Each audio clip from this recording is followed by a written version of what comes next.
The game literally bawling, overcome by joy that his team is made to the cup final. And that right there is why I can't help but be happy for Oil Country right now. You guys have heard me say this so many times over the years on the channel, but that city loves their hockey and loves their team so much. They eat, sleep, breathe it over there. And for someone who watched the entire decade of darkness unfold, pretty much beat by beat, going back to like Pronger leaving Edmonton, what a moment. I mean, I wonder what it's like in Edmonton. I mean, a lot of you guys can probably attest to it, but I bet every second car has an Oiler car flag on it. That whole city must be like completely engulfed by the Oilers right now. And to win the game at Rogers in Edmonton too probably made it extra special. McDavid and Draisaitl finally get to a cup final after 9-10 years. And of course it's against Matthew Tkachuk. That's going to be absolute cinema. But good for Connor, man. He came out, had that incredible goal to start the game, get everybody even rowdier than they already were. That really set the tone, and it was basically poetic that he's the one who stepped up there, even on the second goal with the pass to Hyman. And from there, like, you look at the final shot totals, they really tried to just lock it down completely. Dallas came very close on multiple occasions, and how about Stuart Skinner? The Edmonton-born kid said at the end of the last game that Nugent Hopkins was his favorite player growing up. Apparently he was even shouting Nuge at the TV when he was watching him. He came up huge for this Oilers team in this one. He's a big reason why we're not going to a 7th game in Dallas here. And in case you're wondering, no, the Oilers did not touch the Clarence Campbell Bowl, aka the Western Conference Champion Trophy, following suit from the Florida Panthers not touching the Eastern Conference one yesterday after touching it last year. They don't want to take any chances. There's some superstition there. Speaking of which, how about Connor McDavid wearing the same suit for 3 games in a row for good luck? This team wants it bad. They don't want to do anything to rock the bad luck boat.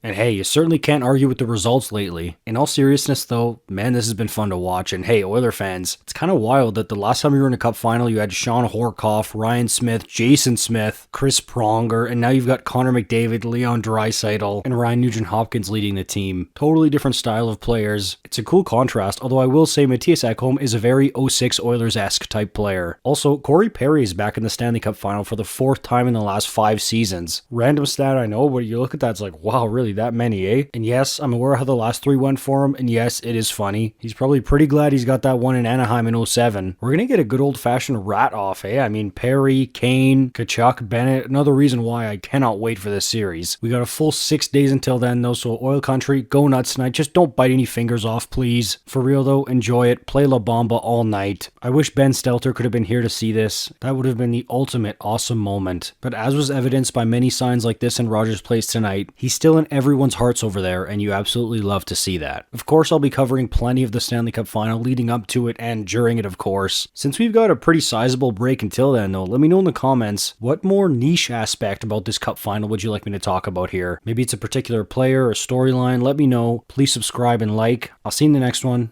You're awesome.